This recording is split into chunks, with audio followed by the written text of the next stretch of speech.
Verdum has turned down 2 fights. One of them was JDS, yeah. And the Verdum turned that fight down. And the other one? There's different ways to turn fights down. I can call and say, hey, you want this fight? No, I don't want this fight. Or you can say, yeah, for $800,000 in a piece of pay-per-view. That's turning down the fight. So the one was GDS and the other one, can you say was? Yeah, then we offered him a fight with, I think, Alistair Overeem in Brooklyn, and he turned that down too.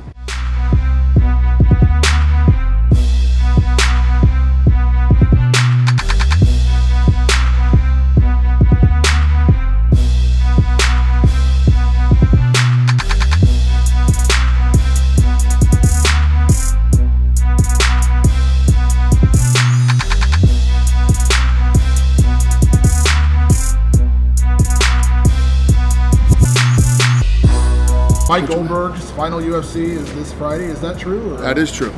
So what's the deal? Like, did he decide to leave, or are you like who's being replaced? You know, when these kind of things happen, I'd rather not talk about it. You know what I mean? If Mike wants to talk about it, ask Mike. Do you know who's going to replace him? I do. Can you tell us? Well, listen. You know, we have guys right now from Anik to you know, several fighters who are involved in the. But I've had a plan for a couple of years now that I've been waiting for it to play out, and it's now playing out. So when will you make some announcements? When it all comes together. So will this be a plan by 208 in Brooklyn? No. Probably by July, if everything goes my way.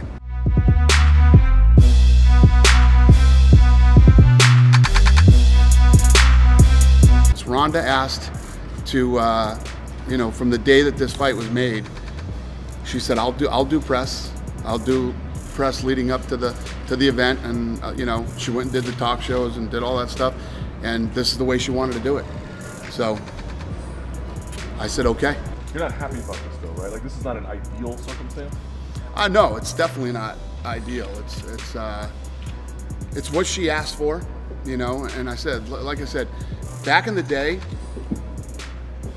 Ronda would literally do anything we asked her to do, anything.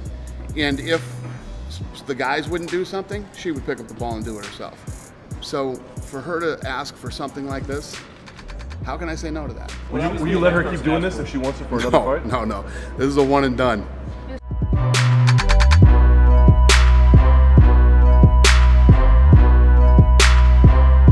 Ronda Rousey's done a lot.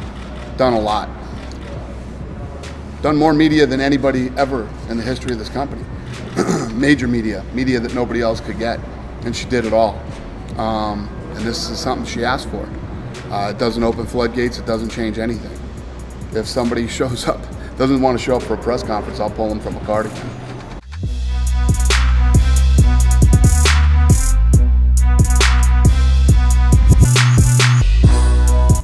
Well, you know, I thought it was weird when she kept turning down fights. We created a 145-pound division. She kept turning down fights. First she said she couldn't make the weight in 8 weeks. Then she said she couldn't make the weight in 11 weeks, you know?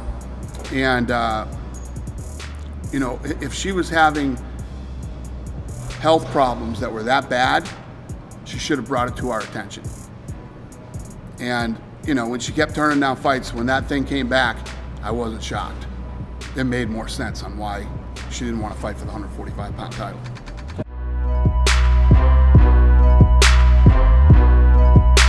Listen, I stopped saying never. Who knows, but highly unlikely, you know what I mean? I think that, I say it all the time, look how long it took for Pacquiao and Mayweather to happen.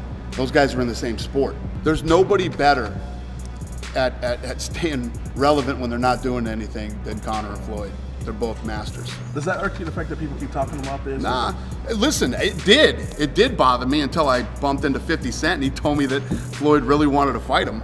You know, he said, no, I'm telling you, he wants to fight him. Whatever.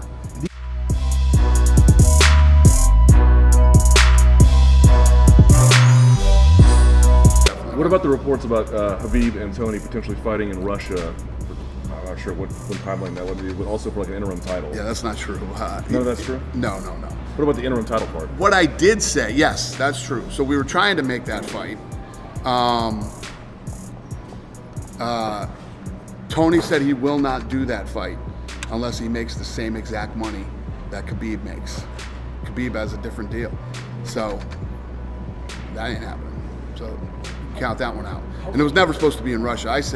What I said was, we're doing a lot of things in Russia right now, and the next time Khabib fights, I'll do a press conference in Russia. Can you make the case, like, why can't Tony ask for the same amount of money? Like, what is... He has a contract that he just signed. How long ago? Do you know? Not long ago. Yeah. Is that it? There's a thing where these guys, I honor every contract, no matter what it is. I get into some shitty deals too. You know what I mean? You got a guy that's making tons of money, but he was a champion, and that was the deal I cut. I cut that deal and I signed it, and I gotta live with my deal. You know what I mean? And if you ever see some of these older guys, whether it be Dan Henderson, whose numbers piss everybody off for some reason, right? All the fighters are pissed off about Dan Henderson. Dan Henderson's been in this sport for 100 fucking years. You know what I mean? And the guy has a couple fights left. So should I cut him and cut his contract in half? Well, it might be the last deal the guy ever has. And it was the last deal he ever had. You know what I mean? This is one of those businesses where you don't look at Dan Henderson and go, guy was a fucking pioneer. Guy was an animal, would fight anybody, anywhere, anytime. Good for him. It's good to see Dan Henderson make some money. No, I go, what I get from these guys is, did you see what fucking Dan Henderson made? Dan Henderson sucks, there's no way Dan Henderson. This is the shit that I get with these guys, you know what I mean? I'm like, listen, if you can stick around as long as Dan Henderson has and fight the guys that Dan Henderson has, then maybe you'll be making Dan Henderson money too. The other one is Alistair Overeem. Everybody's pissed off at what Alistair Overeem makes. Alistair Overeem's been around forever. The guy's earned his way up, and that's his deal.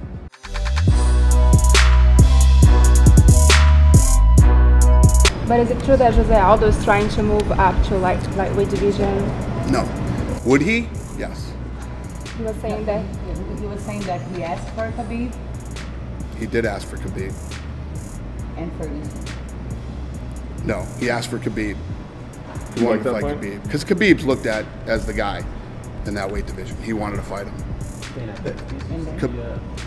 And Khabib's dad didn't want him to fight. Khabib's dad wants him to rest.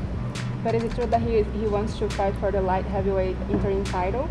The lightweight, yes. And you guys are up to do it? I'm up to do just about anything. I mean, it depends on, I like that fight. Khabib and Jose Aldo would be fun. I'm in. Are you done with Khabib and Tony, though? Is that off the table now completely? Khabib and Tony, that's off the table? Yes.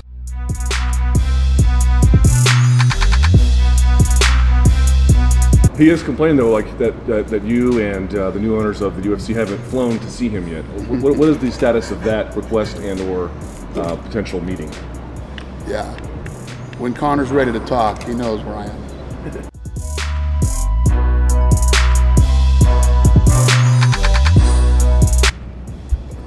Conor, the last conversation that Conor and I had, he was taking 10 months off. So everybody keeps talking. I'm not even thinking about Conor. Conor is not in my plans for the next 10 months. Unless he calls you and clarifies. Listen, we run a business where we make fights. I know who's available, I know who's not available, right? Conor told me I'm not available for 10 months. We're having a baby. My girl stresses out when I fight, and I don't want to put that on her while she's pregnant. I love it, I respect it, I get it. Do your thing, buddy. And that's it. He's not in any of our plans for the next 10 months. That's why, one of the things I always talk about Conor, when I say about Conor, you guys could never really comprehend or understand because you're not really in it. These guys all act like they want to fight somebody until they get the call. Hey, you want to fight this guy, you want to fight that guy. You'd be very shocked at how many guys turn down fights and don't want to fight. Conor McGregor will fight anybody, anywhere, anything. It's the truth. It just really is. That guy doesn't care. We got the best job in the world. We do have the best job in the world. Pretty awesome, isn't it? Yes, it is. Great to be here tonight.